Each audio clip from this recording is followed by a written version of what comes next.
President Nelson, my fellow Americans,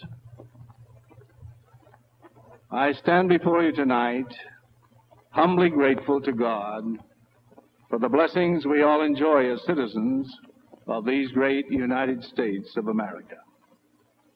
I am grateful for our founding fathers who were raised up with the courage to give their lives, with the unselfishness to give their fortunes, and the vision to pledge their sacred honor in order to establish a new kind of government of their own choosing, be free. I'm additionally grateful that these founding fathers had the faith and humility to accept the divine inspiration so necessary in setting forth a constitution as the foundation for their new republic. I am honored with the privilege of addressing you tonight on the vital subject of the proper role of government. Men in the public spotlight constantly are asked to express an opinion on a myriad of government proposals and projects. What do you think of TVA? What is your opinion of Medicare? How do you feel about urban renewal? The list is endless. All too often answers to these questions seem to be based not upon any solid principle, but upon the popularity of the specific government program in question. Seldom are men willing to oppose a popular program if they themselves wish to be popular, especially if they seek public office. Such an approach to vital political questions of the day can only lead to public confusion and legislative chaos. Decisions of this nature should be based upon and measured against certain basic principles regarding the proper role of government. If principles are correct, then they can be applied to any specific proposal with confidence. Are there not, in reality, underlying universal principles with reference to which all issues must be resolved, whether the society be simple or complex in its mechanical organization? It seems to me we could relieve ourselves of most of the bewilderment which so unsettles and distracts us by subjecting each situation to the simple test of right and wrong. Right and wrong as moral principles do not change. They are actual and reliable determinants, whether the situation with which we deal is simple or complicated. There is always a right and a wrong to every question which requires our solution. Unlike the political opportunist, the true statesman values principle above popularity and works to create popularity for those political principles which are wise and just. I should like to outline in clear, concise, and straightforward terms the political principles to which I subscribe. These are the guidelines which determine now and in the future my attitudes and actions toward all domestic proposals and projects of government. These are the principles which, in my opinion, proclaim the proper role of government in the domestic affairs of the nation. I believe that governments were instituted of God for the benefit of man, and accountable for their acts in relation to them, both in making laws and administering them for the good and safety of society. I believe that no government can exist in peace except such laws are framed and held inviolate as will secure to each individual the free exercise of conscience, the right and control of property, and the protection of life. I believe that all men are bound to sustain and uphold the respective governments in which they reside,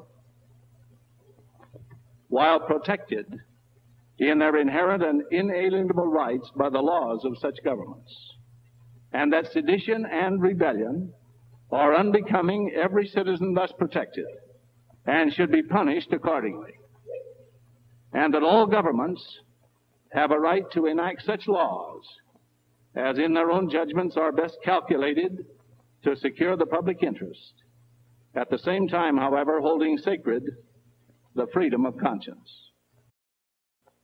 It is generally agreed that the most important single function of government is to secure the rights and freedoms of the individual citizens. But what are those rights? And what is their source? Until these questions are answered, there is little likelihood that we can correctly determine how government can best secure them. Thomas Paine, back in the days of the American Revolution, explained that rights are not gifts from one man to another, nor from one class of men to another. It is impossible to discover any origin of rights otherwise than in the origin of man. It consequently follows that rights appertain to man in right of his existence, and must therefore be equal to every man. The great Thomas Jefferson asked, "Can the liberties of a nation be thought secure? They have removed their only firm basis, a conviction in the minds of the people that these liberties are of the gift of God, that they are not to be violated but with his wrath." Starting at the foundation of the pyramid, let us first consider the origin of those freedoms we have come to know as human rights. There are only two possible sources. Rights are either God-given as part of the divine plan, or they are granted by government as part of a political plan. Reason, necessity, tradition, and religious convictions all lead me to accept the divine origin of these rights. If we accept the premise that human rights are granted by government, then we must be willing to accept the corollary that they can be denied by government. I, for one, shall never accept that premise.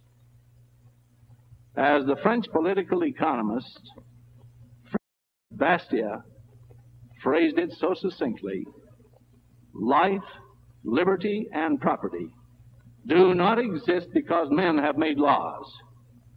On the contrary, it was the fact that life, liberty, and property existed beforehand that caused men to make laws in the first place. I support the doctrine of separation of church and state, as traditionally interpreted to prohibit the establishment of an official national religion. But I am opposed to the doctrine of separation of church and state as currently interpreted to divorce government from a formal recognition of God.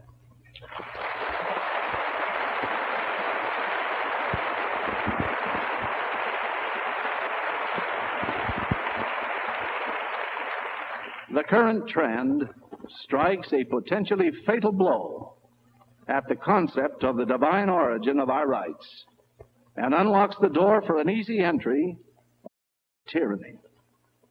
If Americans should ever come to believe that their rights and freedoms are instituted among men by politicians and bureaucrats, then they will no longer carry the proud inheritance of their forefathers, but will grovel before their masters, seeking favors and dispensations, a throwback to the feudal system of the Dark Ages. We must ever keep in mind the inspired words of Thomas Jefferson, as found in the Declaration of Independence. We hold these truths to be self-evident, that all men are created equal, that they are endowed by their Creator with certain unalienable rights, that among these are life, liberty, and the pursuit of happiness, that to secure these rights, governments are instituted among men, deriving their just powers from the consent of the governed. Since God created man with certain unalienable rights, and man in turn created government to help secure and safeguard those rights, it follows that man is superior to the creature which he has created. Man is superior to government and should remain master over it, not the other way around.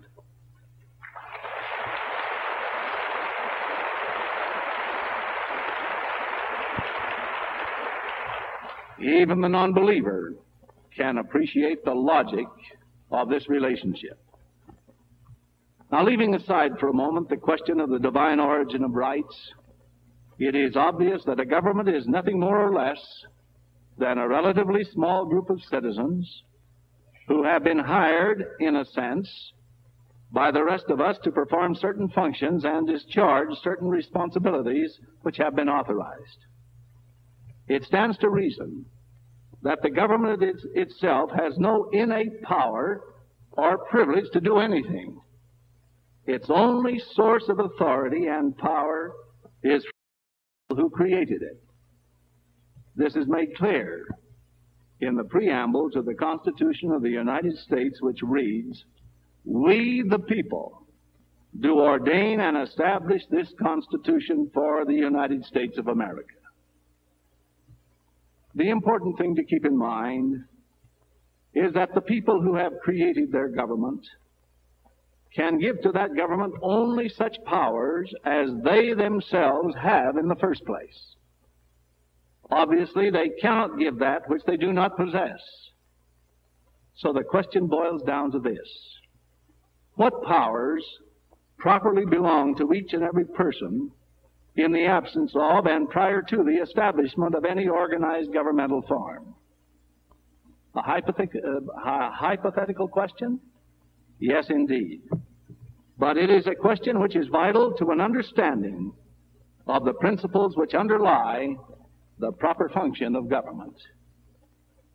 Of course, as James Madison, sometimes called the father of the Constitution, said, if men were angels, no government would be necessary. If angels were to govern men, neither external nor internal controls of government would be necessary. In a primitive state, there is no doubt that each man would be justified in using force, if necessary, to defend himself against physical harm, against theft of the fruits of his labor, and against enslavement of another. This principle was clearly explained by Bastia. Each of us, he says, has a natural right from God to defend his person, his liberty, and his property. These are the three basic requirements of life, and the preservation of any one of them is completely dependent upon the preservation of the other two. For what are our faculties but the extension of our individuality? And what is property but an extension of our faculties? Indeed, the early pioneers found that a great deal of their time and energy was being spent doing all three, defending themselves, their property, and their liberty, in what properly was called the lawless West. In order for man to prosper, he cannot afford to spend his time constantly guarding his family, his fields, and his property against attack and theft. So he joins together with his neighbors and hires a sheriff. At this precise moment, government is born. The individual citizen delegates to the sheriff their unquestionable right to protect themselves. The sheriff now does for them only what they had a right to do for themselves, nothing more. Quoting again from Bastia, if every person has the right to defend, even by force, his person, his liberty, and his property, then it follows that a group of men have the right to organize and support a common force to protect these rights constantly. Thus, the principle of collective right, its reason for existing, its lawfulness, is based on individual right. So far, so good. But now we come to the moment of truth. Suppose Pioneer A wants another horse for his wagon. He doesn't have the money to buy one, but since Pioneer B has an extra horse, he decides that he's entitled to share in his neighbor's good fortune. Is he entitled to take his neighbor's horse? Obviously not. If his neighbor wishes to give it or lend it, that is another question. But so long as Pioneer B wishes to keep his property, Pioneer A has no just claim to it. If A has no proper power to take B's property, can he delegate any such power to the sheriff? No. Even if everyone in the community desires that B give his extra horse to A, they have no right individually or collectively to force him to do it.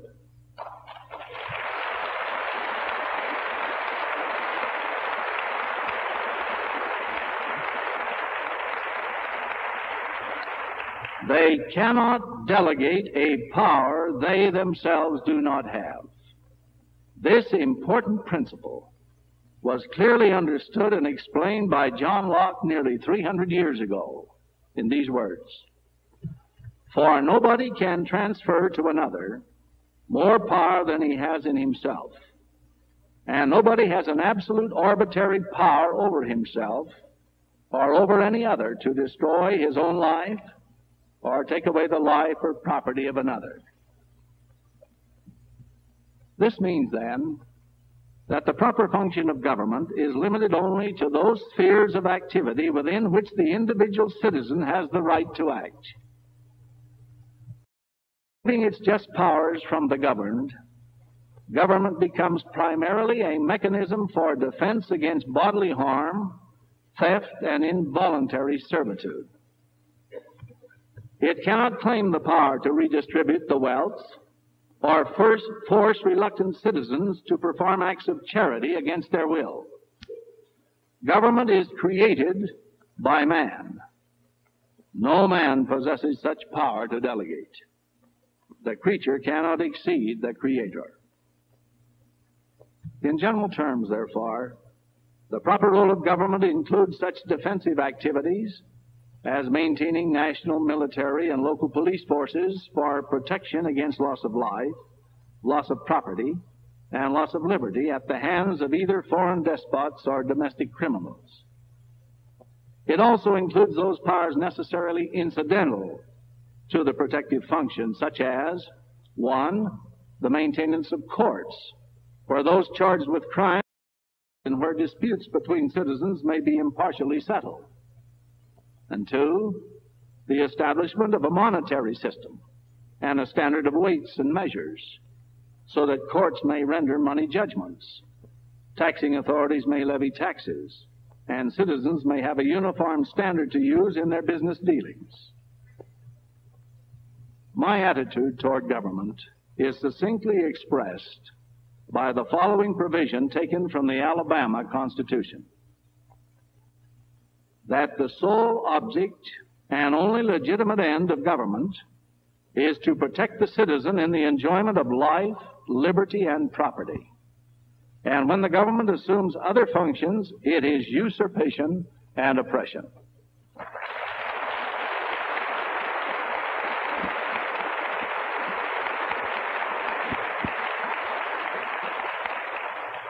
An important test I use in passing judgment upon an act of government is this: if it were up to an individual to punish my neighbor for violating a given law, would it offend my conscience to do so? Since my conscience will never permit me to physically punish my fellow man unless he has done something evil, or unless he has failed to do something which I have a moral right to require of him to do, I will never knowingly authorize my agent, the government, to do this on my behalf. I realize that when I give my consent to the adoption of a law, I specifically instruct the police, the government, to take either the life, liberty, or property of anyone who disobeys that law. Furthermore, I tell them that if anyone resists the enforcement of the law, they are to use any means necessary, yes, even putting the lawbreaker to death or putting him in jail, to overcome such resistance. These are extreme measures, but unless laws are enforced, anarchy results.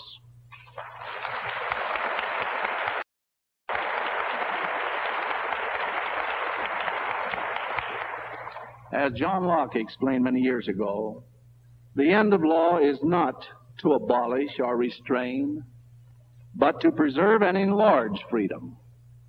For in all the states of created beings, capable of laws. Where there is no law, there is no freedom. For liberty is to be free from restraint and violence from others, which cannot be where there is no law, and is not, as we are told, a liberty for every man to do what he lists. For who could be free when every other man's humor might dominate over him? But a liberty to dispose and order freely as he lists his person, actions, possessions, and his whole property within the allowance of those laws under which he is, and therein not be subject to the arbitrary will of another, but freely follow his own.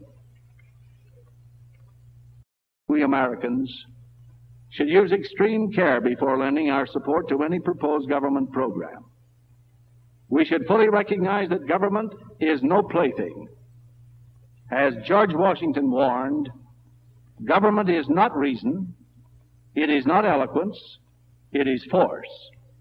Like fire, it is a dangerous servant and a fearful master.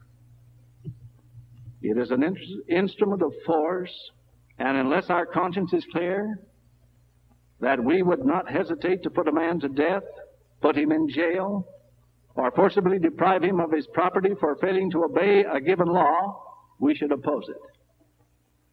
Another standard I use in determining what law is good and what is bad is the Constitution of the United States.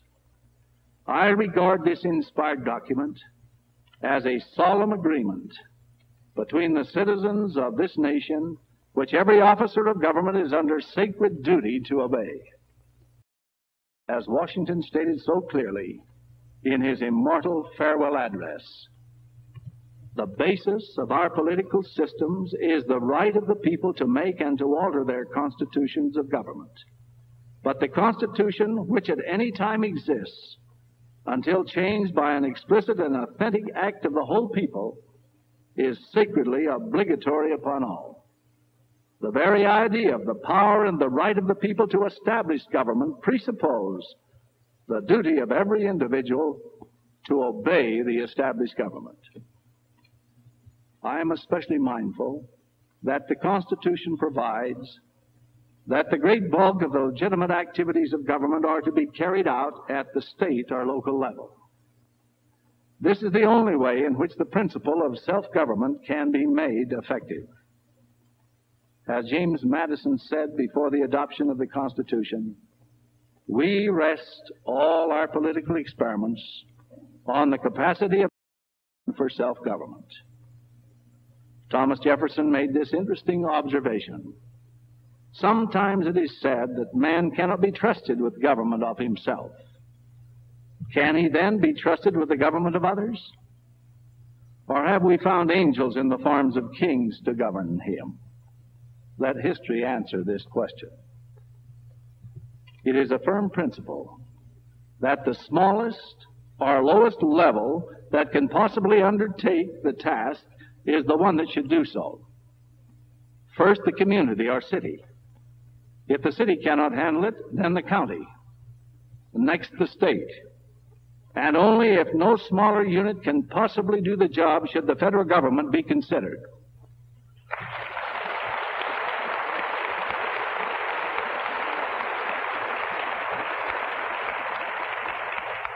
This is merely the application to the field of politics of that wise and time-tested principle of never asking to do that which can be done by a smaller group. And so far as government is concerned, the smaller the unit and the closer it is to the people, the easier it is to guide it, to correct it, to keep it solvent, and to keep our freedom.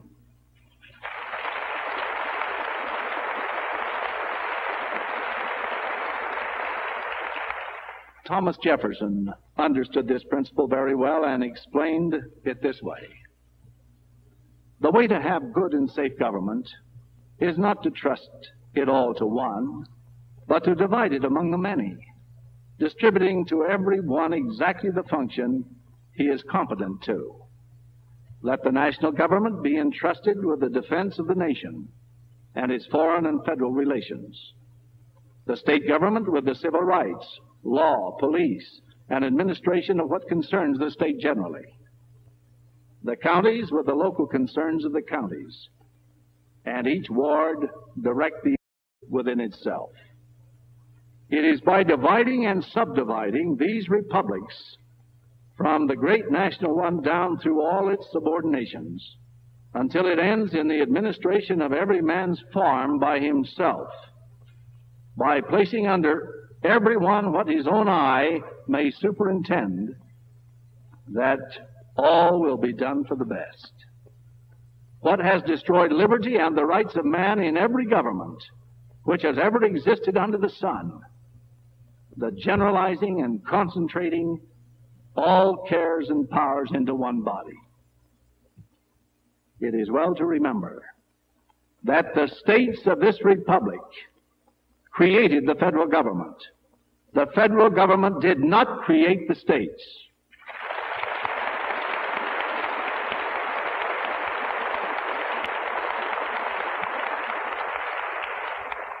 A category of government activity which today not only requires the closest scrutiny, but which also poses a grave danger to our continued freedom, is the activity not within the proper sphere of government.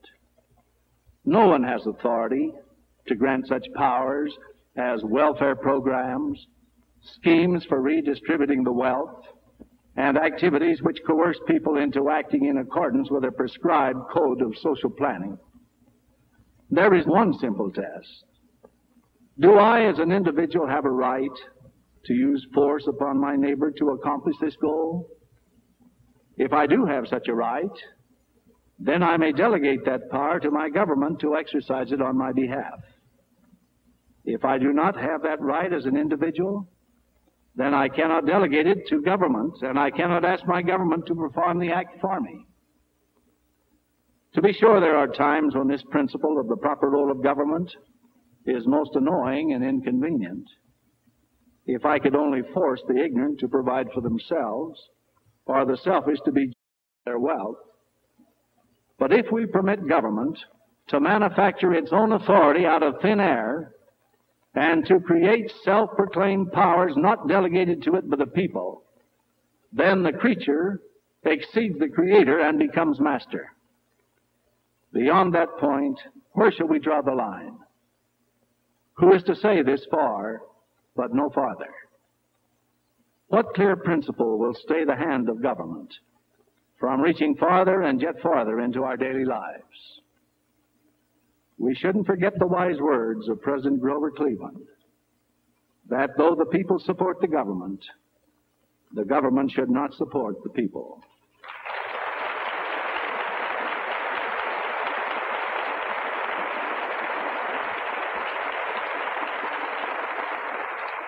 We should also remember that nothing can enter the public treasury for the benefit of one citizen or one class unless other citizens and classes have been forced to send it in.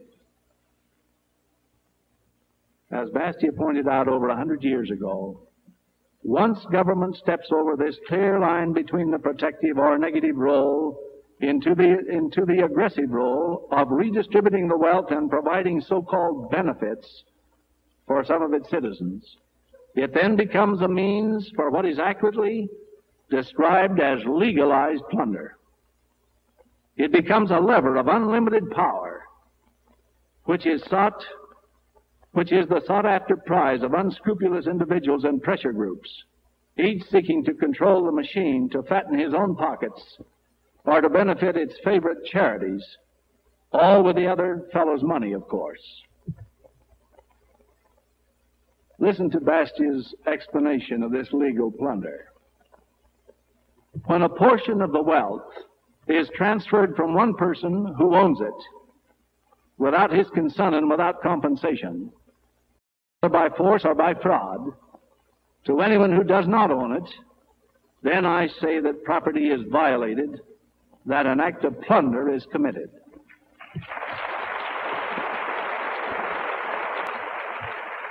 How is this legal plunder to be identified?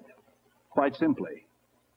See if the law takes from one person what belongs to them and gives it to other persons to whom it does not belong. See if the law benefits one citizen at the expense of another by doing what the citizen himself cannot do without committing a crime.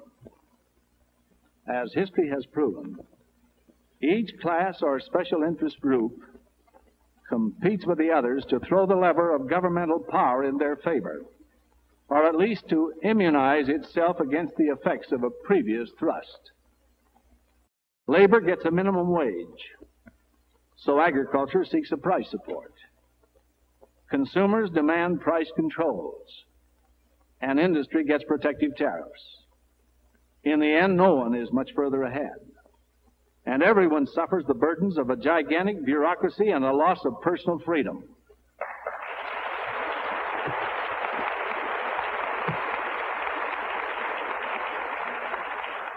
With each group out to get its share of the spoils, such governments historically have mushroomed into total welfare states. We're well on the way. Once the process begins, once the principle of the protective function of government gives way to the aggressive or redistributive function, then forces are set in motion that drive the nation toward totalitarianism. It is impossible to introduce into society a greater evil than this, the conversion of the law into an instrument of plunder.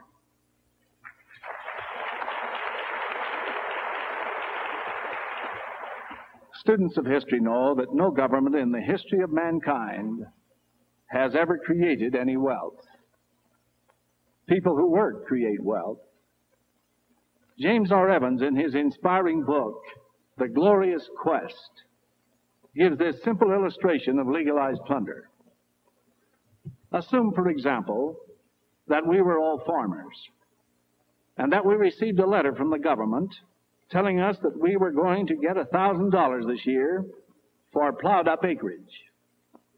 But rather than the normal method of collection, we were to take this letter and collect $69.71 from Bill Brown at such and such an address, $82.47 from Henry Jones, $59.80 from Bill Smith, and so on down the line, that these men would make up our farm subsidy.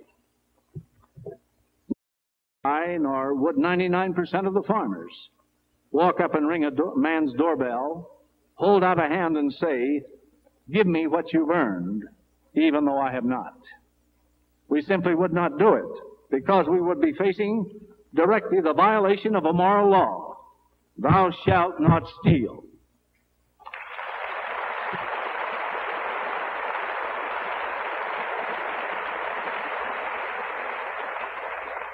In short, we would be accountable for our actions. The free creative energy of this choice nation created more than 50% of all the world's products and possessions in the short span of 160 years. The only imperfection in the system is the imperfection in man himself. The last paragraph in this remarkable Evans book, which I commend to all, reads, "No historian of the future will ever be able to prove that the ideas of individual liberty practiced in the United States of America were a failure. He may be able to prove that we were not yet worthy of them. The choice is ours." According to Marxist doctrine, a human being is primarily an economic creature. In other words, his material well-being is all important. His privacy and his freedom are strictly secondary. The Soviet Constitution reflects this philosophy in its emphasis on security. Food, clothing, housing, medical care, the same things that might be considered in a jail.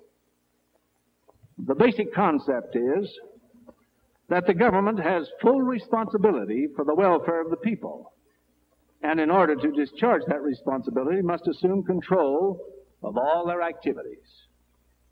It is significant that in actuality the Russian people have few of the rights supposedly guaranteed to them in their constitution, while the American people have them in great abundance, even though they are not guaranteed.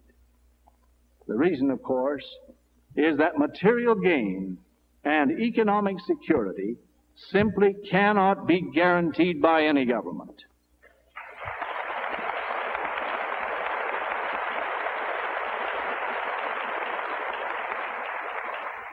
Material gain and economic security are the result and reward of hard work and industrious production.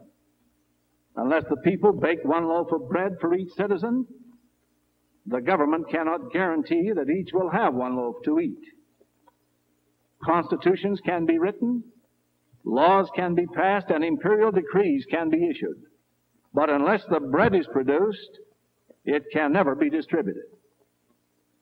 Why then do Americans bake more bread, manufacture more shoes, and assemble more TV sets than the Russians? They do so precisely because our government does not guarantee these things. If it did, there would be so many accompanying taxes, controls, regulations, and political manipulations that the productive genius that is America's would soon be reduced to the floundering level of waste and inefficiency now found behind the Iron Curtain.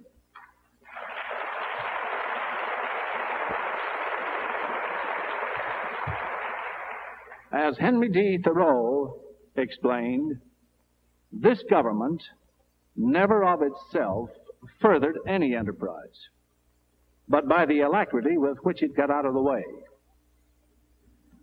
It does not keep the country free. It does not settle the West. It does not educate.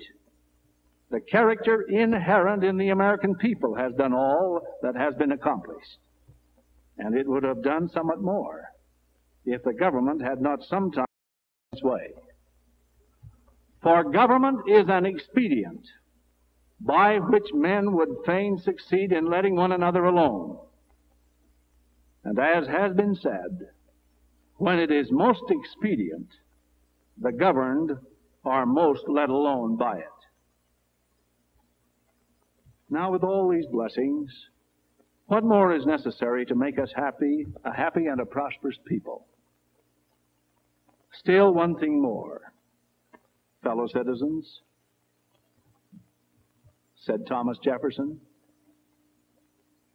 A wise and frugal government, which shall restrain men from injuring one another, which shall leave them otherwise free to regulate their own pursuits of industry and improvement, and shall not take from the mouth of labor the bread it has earned. The principle behind this American philosophy can be reduced to a rather simple formula. Economic security for all is impossible without widespread abundance. 2, abundance is impossible without industrious and efficient production.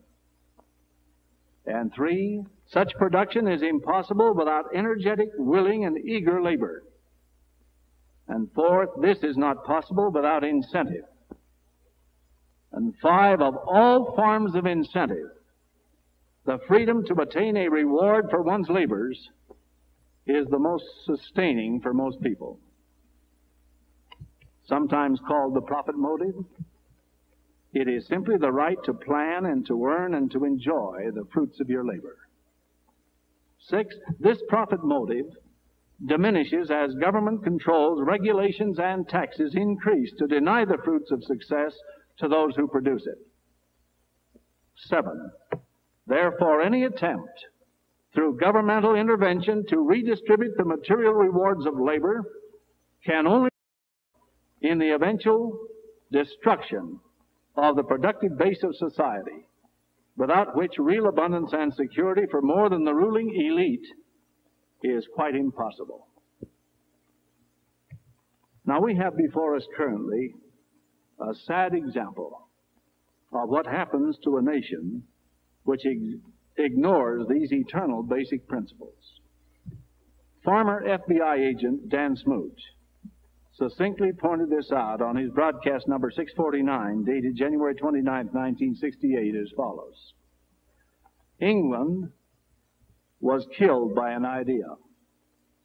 The idea that the weak, indolent, and profligate must be supported by the strong, industrious, and frugal, to the degree that taxed consumers will have a living standard comparable to that of taxpayers.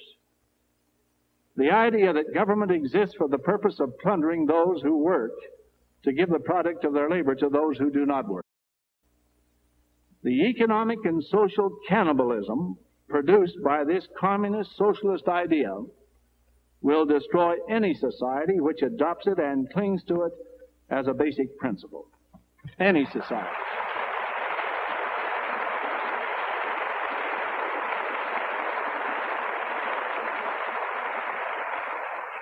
Nearly 200 years ago, Adam Smith, an Englishman, who understood these principles very well, published his great book, The Wealth of Nations, which contains this statement: the natural effort of every individual to better his own condition, when suffered to exert itself with freedom and security, is so powerful a principle that it is alone and without any assistance not only capable of carrying on the society to wealth and prosperity, but of surmounting 100 impertinent obstructions with which the folly of human laws too often encumbers its operations, though the effect of these obstructions is always more or less either to encroach upon its freedom or to diminish its security. This should be required reading for every Britisher. On the surface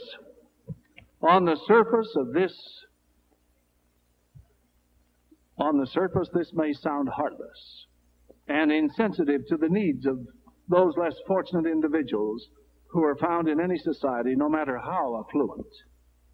What about the lame, the sick, and the destitute? Is an often voiced question. Most other countries in the world have attempted to use the power of government to meet this need. Yet in every case, the improvement has been marginal at best and has resulted in the long run creating more misery, more poverty, and certainly less freedom than when government first stepped in. As Henry Grady Weaver wrote in his excellent book, The Spring of Human Progress, most of the major ills of the world have been caused by well-meaning people who ignored the principle of individual freedom, except as applied to themselves, and who are obsessed with a fanatical zeal to improve the lot of mankind in the mass through some pet formula of their own.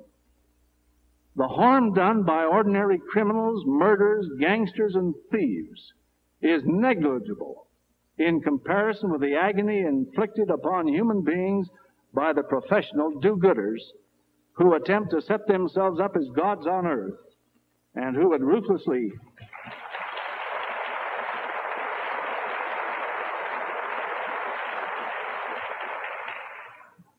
the harm done by ordinary criminals, murderers, gangsters, and thieves is negligible in comparison with the agony inflicted upon human beings by the professional do-gooders who attempt to set themselves up as gods and who would ruthlessly force their views on all others, with the abiding assurance that the end justifies the means.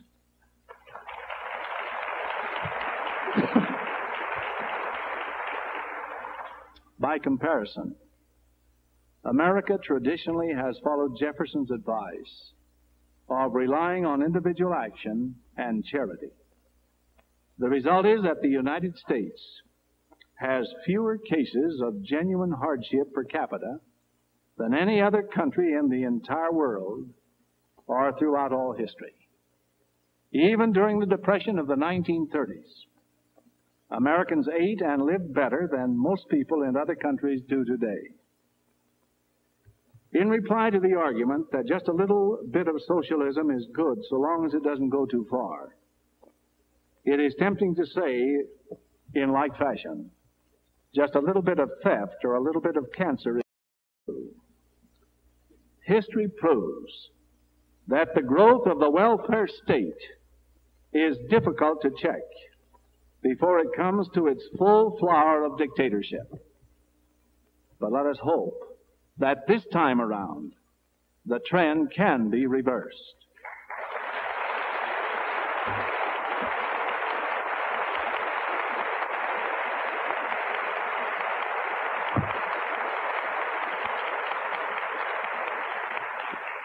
If not reversed, then we will see the inevitability of complete socialism probably within our lifetime. Three factors may make the difference, and this should give us hope. First, there is sufficient historical knowledge of the failures of socialism and of the past mistakes of previous civilizations.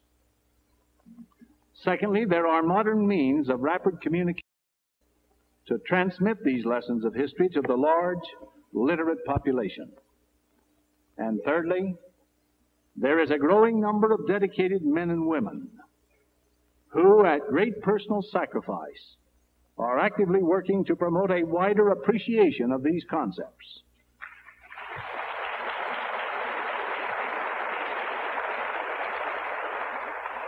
A timely joining together of these three factors may make it entirely possible for us to reverse the trend. This brings up the next question. How is it possible to cut out the various welfare state features of our government which have already fastened themselves like cancer cells on the body politic? Isn't drastic surgery already necessary? And can it be performed without endangering the patient? In answer, it is obvious that drastic measures are called for.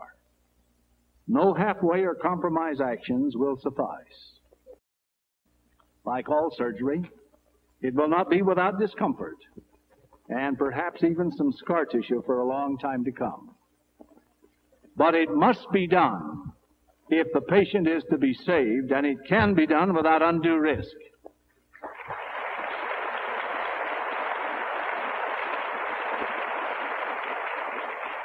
Obviously, not all welfare state programs currently in force can be dropped simultaneously without causing tremendous economic and social upheaval. To try to do so would be like finding oneself at the controls of a hijacked airplane and attempting to return it by simply cutting off the engines in flight. It must be flown back, lowered in altitude, gradually reduced in speed, and brought in for a smooth landing. Translated into practical terms, this means that the first step toward restoring the limited concept of government should be to freeze all welfare programs at their present level.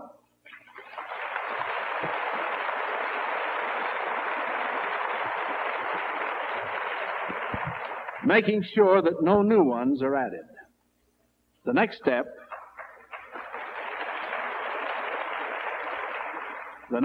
would be to allow all present programs to run out their term with absolutely no renewal.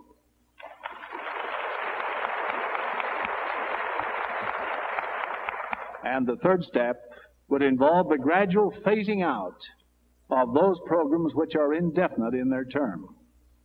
In my opinion, the bulk of the transition could be accomplished within a 10-year period and virtually completed within 20 years. Congress would serve as the initiator of this phase-out program, and the President would act as the executive in accordance with traditional constitutional procedures.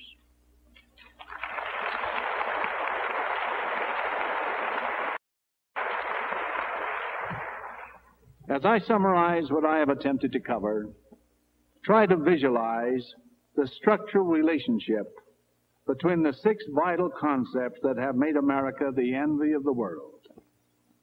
I have reference to, first, the foundation of the divine origin of rights. Second, limited government. Third, the pillars of economic freedom and personal freedom, which four result in abundance, followed by 5, security, and 6, the pursuit of happiness. America was built upon a firm foundation and created over many years from the bottom up. Other nations, impatient to acquire equal abundance, security, and the pursuit of happiness, rush headlong into that final phase of construction without building foundations for supporting pillars. Their efforts are futile. And even in our country, There are those who think that because we now have the good things in life, we can afford to dispense with the foundations which have made them possible. They want to remove any recognition of God from governmental institutions. They want to expand the scope and research of government, which will undermine and erode our economic and personal freedoms. The abundance which is ours, the carefree existence which we have come to accept as a matter of course, can be toppled by these foolish experimenters and power seekers. By the grace of God and with His help, we shall fence them off from the foundations of our liberty and then begin our task of repair and construction.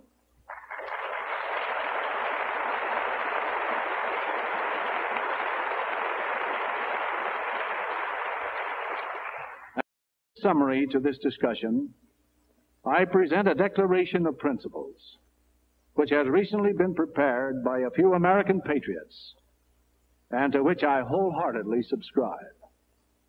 As an independent American for constitutional government, I declare that first, I believe that no people can maintain freedom unless their political institutions are founded upon faith in God and belief in the existence of moral law.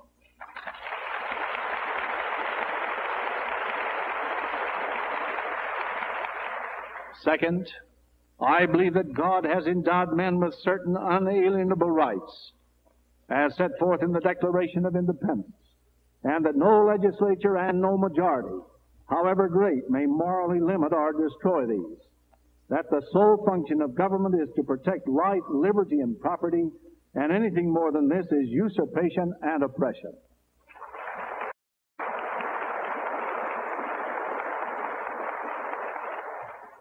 Third, I believe that the Constitution of the United States was prepared and adopted by men under the inspiration from Almighty God.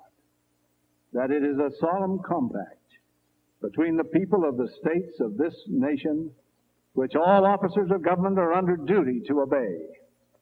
That the external moral laws expressed therein must be adhered to, or individual liberty will perish.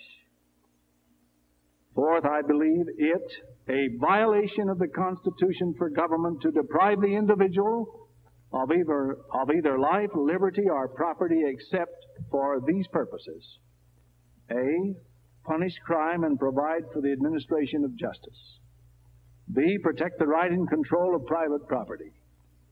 C, wage defensive war and provide for the nation's defense. D, compel each one who enjoys the protection of government to bear his fair share of performing the above functions.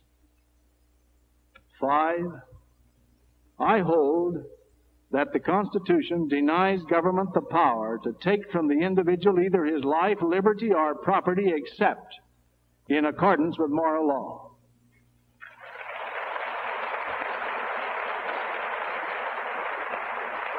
That the same moral law which governs the actions of men when acting alone is also applicable when they act in concert with others. That no citizen or group of citizens has any right to direct their agent, the government, to perform any act which would be evil or offensive to the conscience if that citizen were performing the act himself outside the framework of government.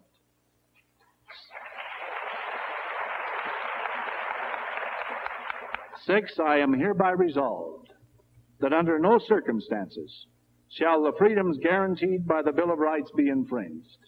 In particular, I am opposed to any attempt on the part of the to deny the people their right to bear arms, to worship and pray when and where they choose, or to own and control private property.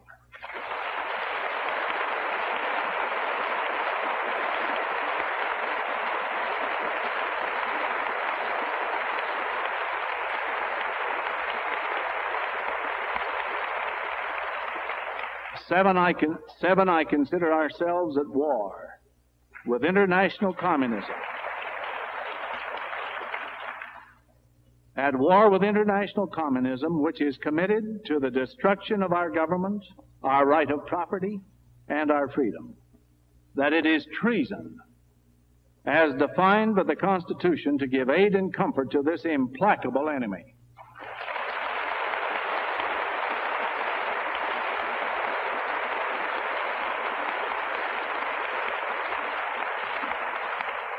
Eight, I am unalterably opposed to socialism, either in part, and regarded as an unconstitutional usurpation of power and a denial of the right of private property for government to own or operate the means of producing and distributing goods and services in competition with private enterprise, or to regiment owners in the legitimate use.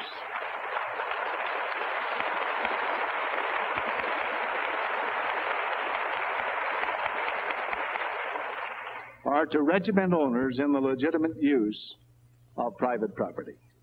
9, I maintain that every person who enjoys the protection of his life, liberty, and property should bear his fair share of the cost of government in providing that protection. That the elementary principles of justice set forth in the Constitution demand that all taxes imposed be uniform, and that every person's property or income be taxed at the same rate.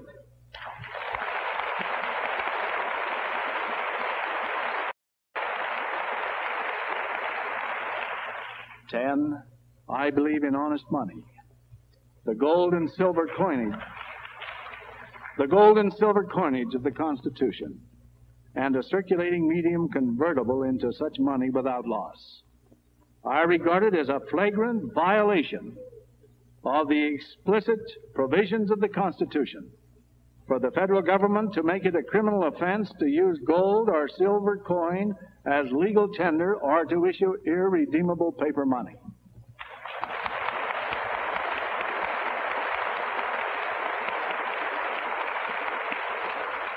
Eleven, I believe that each state is sovereign in performing those functions reserved to it by the Constitution, and it is destructive of our federal system and the right of self-government guaranteed under the Constitution for the government to regulate or control the states in performing their functions, or to engage in performing such functions itself. 12, I consider it a violation of the Constitution for the federal government to levy taxes for the support of state or local government.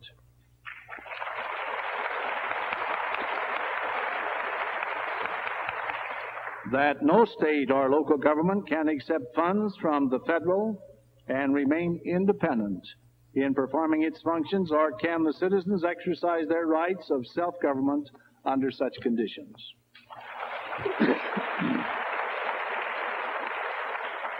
Thirteen, I deem it a violation of the right of private property guaranteed under the Constitution for the federal government to forcibly deprive the citizens of this nation of their property through taxation or otherwise, and make a gift thereof to foreign governments or their citizens.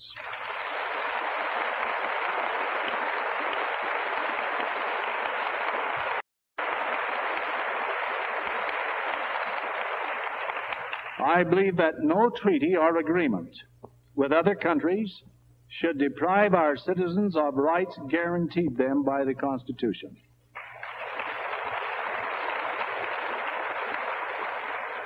And 15, I consider it a direct violation of the obligation imposed upon it by the Constitution for the federal government to dismantle or weaken our military establishment below that point required for the protection of the states against invasion, or to surrender or commit our men, arms, or money to the control of foreign or world organizations or governments.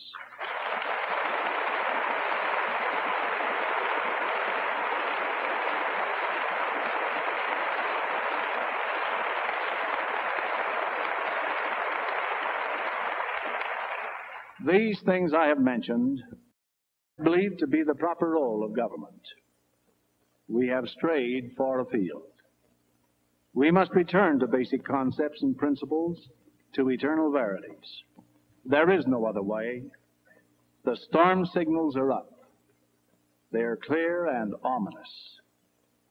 As Americans, citizens of the greatest nation under heaven, we face difficult days. Never since the days of the Civil War 100 years ago has this choice nation faced such a crisis. Taylor Caldwell, the most widely read living author in the world, confirms this fact in the current issue of the American Opinion magazine in these words: "This year is the most momentous year for America, probably the most momentous in her history. In 1968, the American people must have a final opportunity, whether to return to constitutional, conservative, and sound government, whether we pull in our belts and stop frivoling away our hard-earned money on the tens of millions of pigs at the trough who are devouring our lives,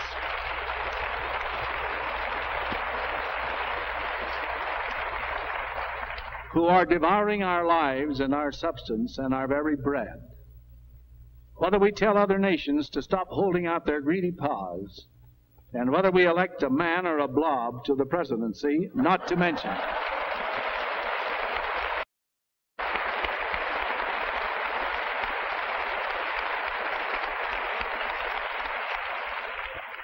mention the Congress. On the American people's final and terrible decision, our very lives rest. This is our last time on the playing fields of freedom," unquote. Echoing the warning of the 29th Freedom Forum at the American Heritage Center, I warn Americans everywhere that America's four deadly realities of 1968 are: 1, through the actions of our federal government, America is placing too much trust in the rulers of Soviet communism.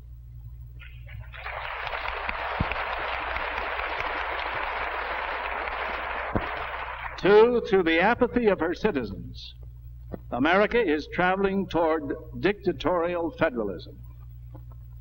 3, through the exercise of political expediency, the police powers of our government are condoning the breakdown of law and order.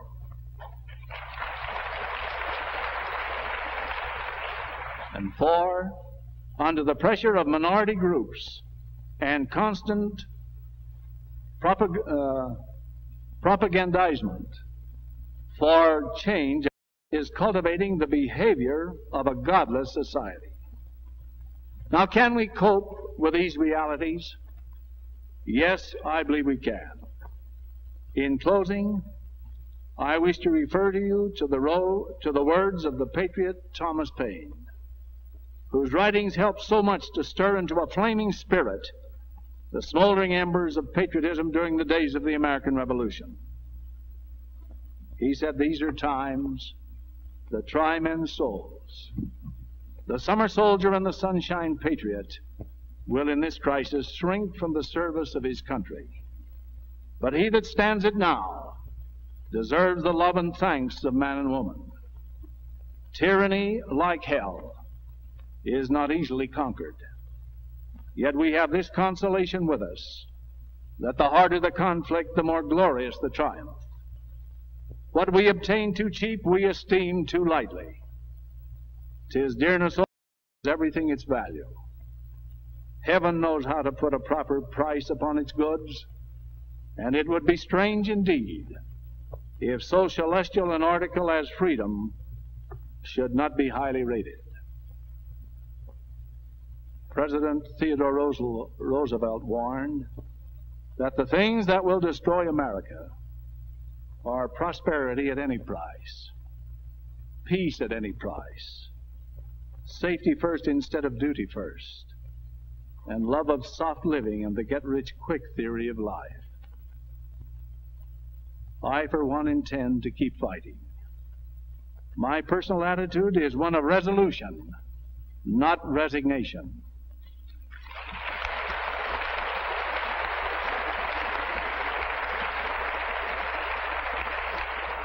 I have an abiding faith in the American people. I pray that we will never do anything that will jeopardize in any manner our heritage. If we live and work so as to enjoy the approbation of divine providence, we cannot fail. Without that help, we cannot succeed.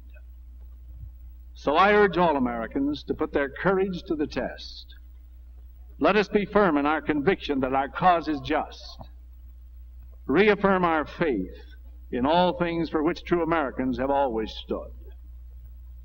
I urge all Americans to arouse themselves and stay aroused. We must not make any further concessions to communism at home or abroad.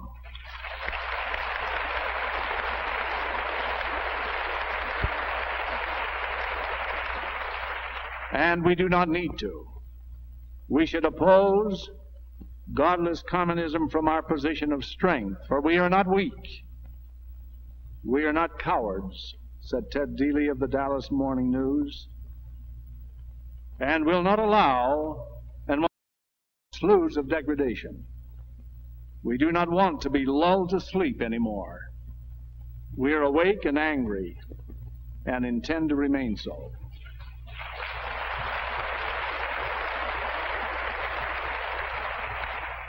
My fellow Americans, there is much work to be done. The time is short. Let us begin in earnest now, and may God bless our efforts. Thank you very kindly.